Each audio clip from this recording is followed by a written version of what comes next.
مساء الخير عليك يا حبايبي، عاملين ايه؟ ان شاء الله تكونوا كلكم بخير.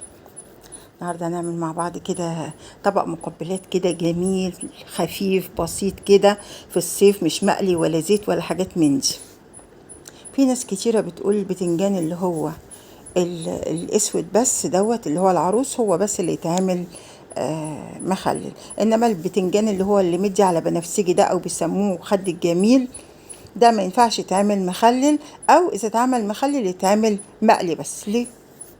لا، ينفع يتعمل ويبقى تحفة كمان.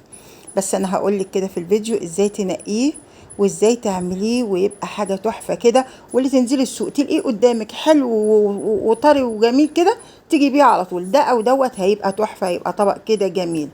اللي بيشوفنا لأول مرة يا جماعة، أنا أمنة سالم ودي قناتي وفري تقدري، واعملوا جولة كده في القناة، وإذا عجبكم المحتوى اللي بنقدمه يا ريت تشتركوا معانا في القناة كده عشان تكبر بيكم بإذن الله، وربنا ما يحرمنيش من متابعيني اللي بيتابعوني وبيكبروا بخاطري وبيكتبوا لي كومنتات حلوة زيهم كده.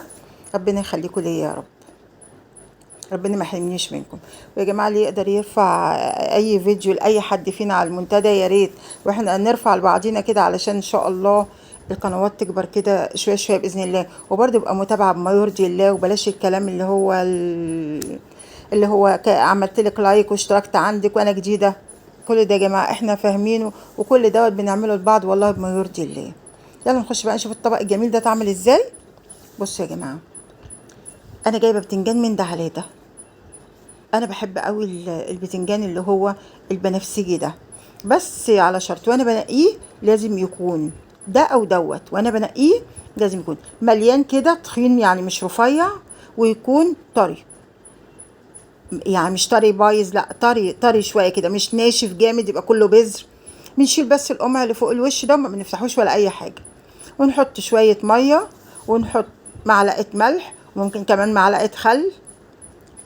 اللهم صل على سيدنا محمد. وبس كده، ونسلقه بقى سلقه حلوه قوي لحد ما يستوي، مش يتهري بس يستوي كويس.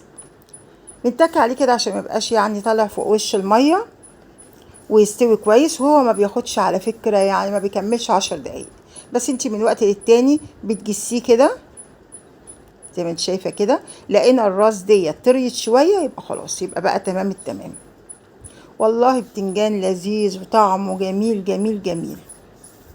طيب هنا انا حاطه ملح وكمون، ملح وكمون. اللهم صل على سيدنا محمد.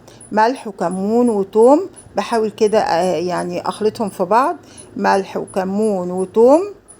حط كمان ليمون، شطه.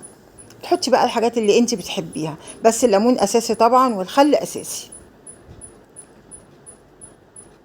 ديلت كده شويه شطه، والشطه بتبقى حسب الرغبه، وعلى فكره يعني هو بيبقى جميل بالشطه، يعني انا بحسها شيء اساسي فيه. بس طبعا اللي مش بيحب الشطه هو حر، بس انا يعني الشطه عندي اساسيه.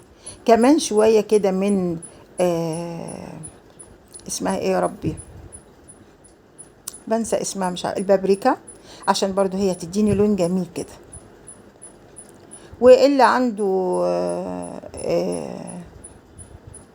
مش عارفه انا النهارده بنسى ليه، معلش يا جماعه. اللي عنده اللي هي الشطه ديت اسمها ايه اللي بنعملها في البيت ديت، يحط معلقه، يبقى مش محتاج ان هو يحط بابريكا، اللي هي هريسه الشطه. معلش انا النسي عندي النهارده زايد شويه. والليمون بقى، ليمون كتري زي ما انت ما عايزه. الليمون بيخليه تحفه وجميل، بسم الله ما شاء الله. انا حاطه عصر ليمونتين، ممكن ساعات بحط 3 ليمونات كمان على النص كيلو بتنجان. احب الليمون كتير جدا يعني، هو بجد بيديله طعم، بيوديه في حته تانية.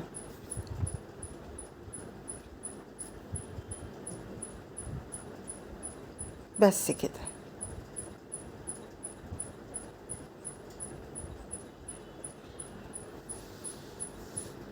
ايه رايكم في الخلطه الجميله ديت؟ واخر حاجه بقى شويه خل، شويه خل حلوين كده.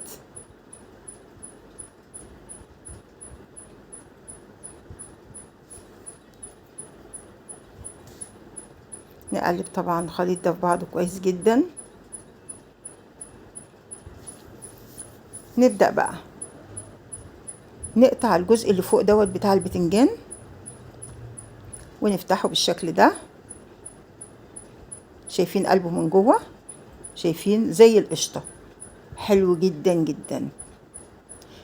يعني مش ما بيتعملش ولا لازم يتعمل مقلي، لا، في الصيف ده مش عايز الحاجات المقلية كتير ولا الزيت ولا وجع القلب ده.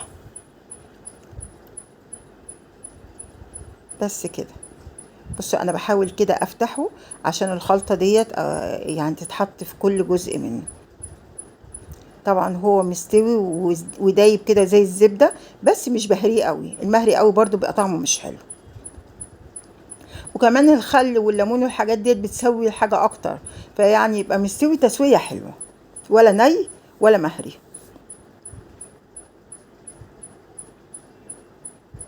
حاجة لذيذة كده وما فيش غنى عنها. الصبح مع الفطار، مع الغدا بنحطه، مع اي حاجة لذيذ ويفتح النفس كده. وبعدين في الصيف خفيف جدا، مسلوق ده خفيف جدا. على فكرة لو انت بتحبي يعني اللي هو المقلي، ممكن تحطي على الخليط اللي انا عاملاه دوت معلقة زيت، هيديك الطعم يعني اقرب للمقلي.